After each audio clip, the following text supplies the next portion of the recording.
Hey everyone, welcome back to another video. Today we're just going to be doing another quick top 10. I am still with a broken hand, so editing is still difficult, and I'm actually in a really tough period for school. It's probably going to be the next month or so in college where I'm just getting absolutely bullied and beaten over with work. So uploads may be inconsistent, as this one was. And like I said, still hard to make good content with a broken hand, so I'm trying not to edit videos that take me like 3 days to do. So today we're going to be doing top 10 stadiums. I have a couple of honorable mentions here just for stadiums that are cool factor stadiums more than ones that I like for their playability. So in one of our honorable mentions, we have Battle City. This one is really cool because of the artwork. I did used to play it just because there was like no good stadiums in some formats, but it was never actually good. I just played it because it was fun. Flip a coin, if heads, draw a card. This is pretty bad, but does look really cool for a stadium, I will say. Then we have low pressure and high pressure system. And I did actually play high pressure system in one of my casual free-for-all decks at one point in a fire deck just to get less retreat. However, the reason that these two are here is actually because they helped me pass a geography test, because I had a hard time remembering what low pressure and high pressure systems were. It is a term for like the types of weather that occur in those systems. So these helped me remember because I knew these stadium cards. So very cool. And lastly, we have Indigo Plateau. This is my favorite stadium of all time, but it is not for its playability. It was garbage. It's just for its Celebi in the artwork, which is very cool. There's also Championship Arena with Celebi in the artwork, which I forgot to put here. I will never own that card because it's like $1,000. Anyway, moving on to number 10, we have Giant Stump. This one limits players to 3 benched Pokemon. It's like Collapse Stadium nowadays, but it is 3 Pokemon. And, 4 is fine and all, but honestly, 3 is better. You're going to see that later on, that I like limiting the opponent to 3, and I like limiting myself to 3. Cards like these are cool. I haven't gotten to play with this card, so maybe I'd like it a little bit less if I played the formats where it's legal in, but just the effect of it is really cool. Eventually get to use it when I play EX Era. In number 9, we have Contest Hall from Rising Rivals. This one was also not very good in its time, but I did play it in a casual free-for-all deck. Once during each player's turn, they may flip a coin. If heads, search their deck for a basic Pokemon, put it onto their bench, and then search their deck for a Pokemon tool card and attach it to that Pokemon. So not only if you get heads does it get you a Pokemon, but it also gets you a tool card, which was really cool. I played it in a casual Whimsicott Vivid Voltage deck because you could go and fetch your Pokemon like Sigilyph or Cottonese, but then get a tool in play as well. So it helps you search out your Pokemon and it helps you get your tools, which is really cool. And I'm good at flipping heads on stadiums where my opponents are not. I have seen this played. Shout out to Nolo. He played this in Lux Chomp at one point, testing it out. He flipped tails and I flipped heads, so it was a very good card for me, not for him. I believe at number 8 we have Lost World. This one is a really cool effect. Again, I have not gotten to play with it just because it's not that viable, but it is cool. Once during each player's turn, if they have 6 or more Pokemon in the Lost Zone, that player may choose to win the game, or if their opponent, rather. So the goal with the Lost World decks is that you use Mime Jr., which puts the top card of your opponent's deck in the Lost Zone, and Gengar Prime, which you can snag Pokemon from their hand into the Lost Zone, and you just try to get cards in the Lost Zone as much as possible. It was not super viable as a strategy because your opponent can discard the Pokemon out of their hand or shuffle them into the deck to make it more difficult for Gengar. Really, they know what's going to come based on what your board is for the next attack. So it was never good, but I do really like the the Mime Jr. Actually, it's one of my favorite control cards. You pair that with a card that rearranges the opponent's top deck. In this case, Slowking lets you rearrange the top 3, and you can not only snag Pokemon, but you can just play as a control deck with a hand lock strategy, and Lost Zone, really valuable cards, which is cool. But yeah, just a really cool effect. Then we have Stark Mountain. Stark Mountain is from Legends Awakened, and it allows you to move a fire or fighting energy attached to one of their Pokemon to a fire or fighting Pokemon. This is pretty much exclusively played in decks that play fighting Pokemon because fire is not very good in 2010. So this is played with Hippowdon level X, and it's played with Machamp, and it's played with Donphan. A little bit of mix of all of them. For my purposes, it is played with Hippowdon because in a champ deck or in a Hippowdon deck, I'm playing another Stadium Broken Time Space, which is just better with fast attackers. With Hippowdon, it's like a build-up deck, so what it actually allows you to do is you get the ability to retreat, because if your active gets stuck, you can move an energy over and then retreat with it. You also get the ability to build up, because Hippowdon, essentially the way that deck works is its attack accelerates an energy into play every time it uses it. So you just accelerate energy over and over, but if your opponent just takes down your big hippo, you're going to lose the game. And you don't need that much energy, honestly, on your guy. You need like 4, unless you're just going for like just one shots, but that's usually just a bad strat. You need 4 to use the second attack, which is just a solid 80 damage, and weakens the opponent's bench, which is like really good. So you can just move energy back to your second attacker, and just if they nuke the second attacker, well, you didn't deal with the first one, so I'm just going to start re-accelerating that energy back into play again, you know? So just, it gives a lot of strength to the deck, makes it a lot more fun to play than other tank decks at the time, so that's something. And I don't think we ever see any other like energy moving effects on stadiums. It's really not something you see. Then we have Brooklet Hill. I don't know what number we're at now, probably 6. So Brooklet Hill allows each player to search their deck for a basic water or fighting Pokemon and put it onto their bench.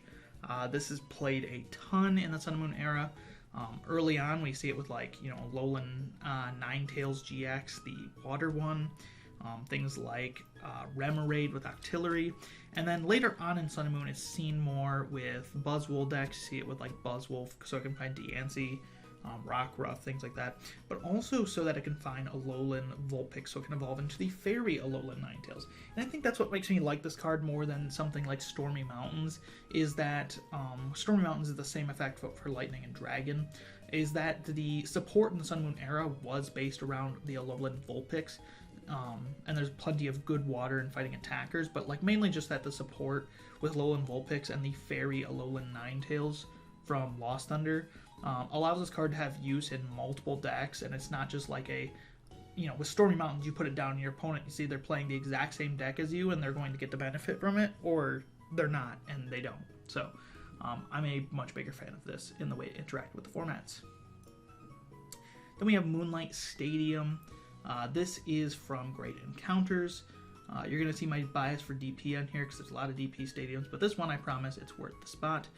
It gives free retreat to Psychic and Dark Pokemon. We saw a similar card like this come out in Guardians Rising Altar of the Moon, which gave -2 retreat to Pokemon with Dark and Psychic energy attached, but it is not the same. This is significantly better, and this card was incredible. It's the second best stadium card in the Diamond and Pearl era. The first one we'll get to later.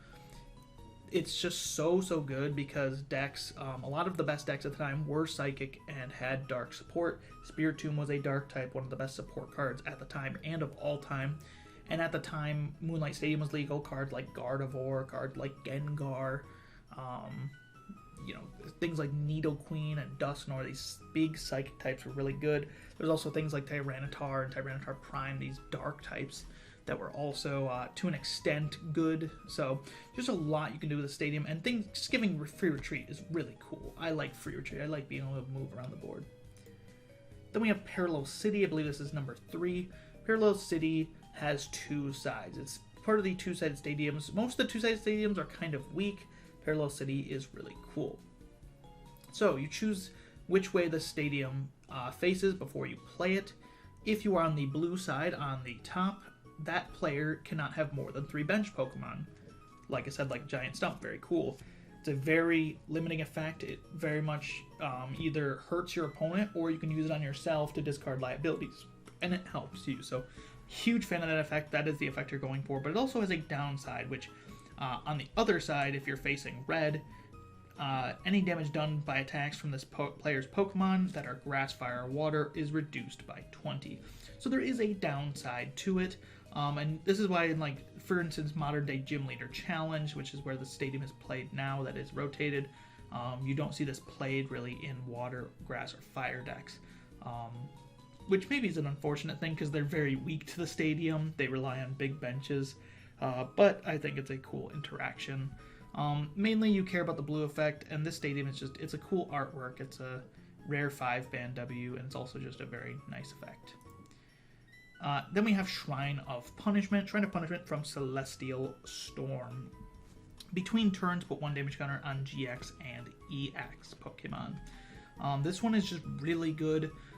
It made spread decks good, but it didn't make spread decks overpowered.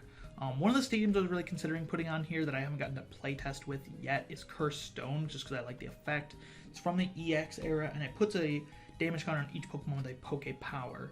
And this is, I know the stadium's incredibly good because it played in a ton of different decks in the EX era, but I think it's honestly just a bit too powerful just because it punishes Poke Powers, which is most Pokemon in the game.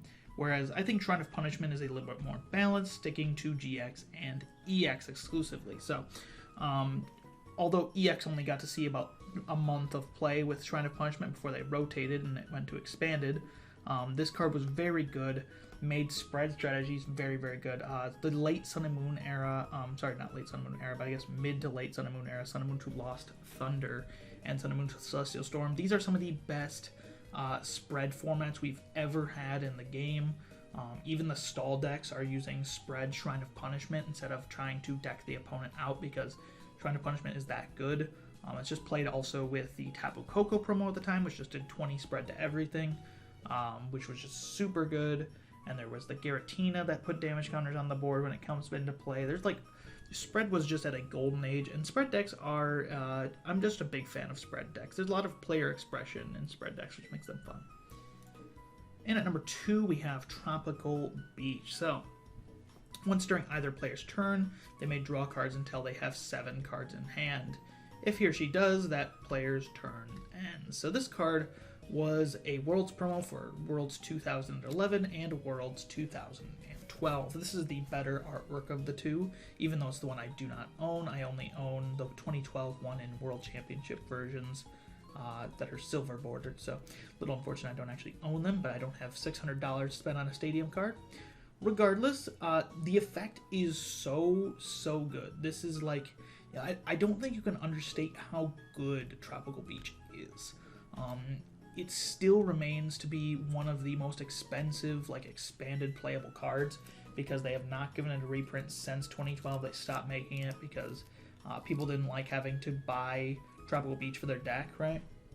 So it stopped being printed, but then in the expanded format, they never banned it. I feel like they should ban it just to make the format more accessible, but regardless, it makes stall archetype, control archetype, any deck that needs to set up even, so like stage 2 decks, really benefit from Tropical Beach. Yes, your opponent benefits as well, but you can always get rid of it, so then on your key turns, your opponent does not benefit. It's just a great stadium. I think it should just be printed as an uncommon again, just to make it more accessible. That's all I gotta say. I love Tropical Beach. And in at number 1, we have Broken Time Space. Broken indeed. Shout out to Forest of Giant Plants. That was also a consideration, but I like Broken Time Space better. Broken Time Space from Platinum base set says each player may evolve a Pokemon during the turn they play it. And you can do this multiple times. So if I have a basic and I play Broken Time Space, I can now just put a Stage 1 and Stage 2 on it. So really, really good card.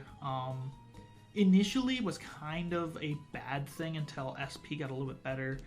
Decks had to slow down a little by the lowering of items. I think in 2009 this card is a little bit more, you get a little bit more gamey, unfun, like games that are just reliant on luck, because if you just open a really insane hand, you can just, turn 1 attack. It's a little bit less common in 2010, just because a lot of the item counts went down with Spirit Tomb. One of my favorite cards, I mentioned that Spirit Tomb earlier with the Moonlight Stadium. Broken Time Space, just crazy card. I'm not actually, like, I say this is my favorite stadium just because it's the coolest effect on a stadium in my opinion, but I don't actually play Broken Time Space decks that often in 2010 Worlds. My favorite one is the Garchomp Supreme Victors deck, but I feature that on a video on the channel if you want to check that out. By the way, I did Garchomp Supreme Victors versus Gyarados, so check that one out.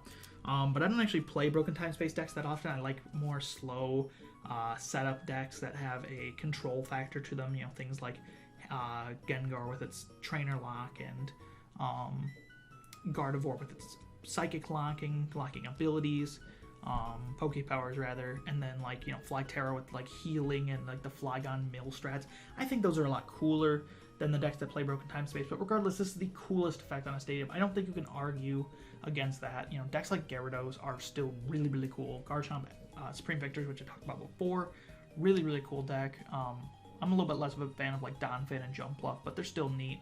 Kingdra Prime, same kind of thing, but it's just such a cool stadium card. And that's my favorite stadiums. Tried to go a little bit quicker today, didn't want to keep you all forever. And I don't want to procrastinate on my work too much. So back to work for me on more college homework. Oh boy, I sure love being a fourth year in college. Thank you all so much for watching. Leave your favorite stadium in the comment section down below.